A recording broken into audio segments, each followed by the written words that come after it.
It may surprise you, but Tel Aviv is a city full of believers.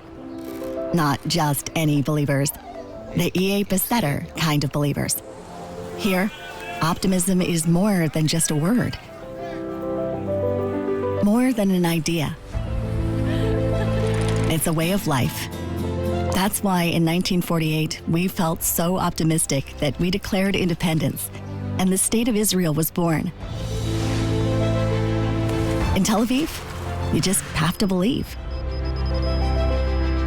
Believe you'll overcome traffic, jellyfish, humidity.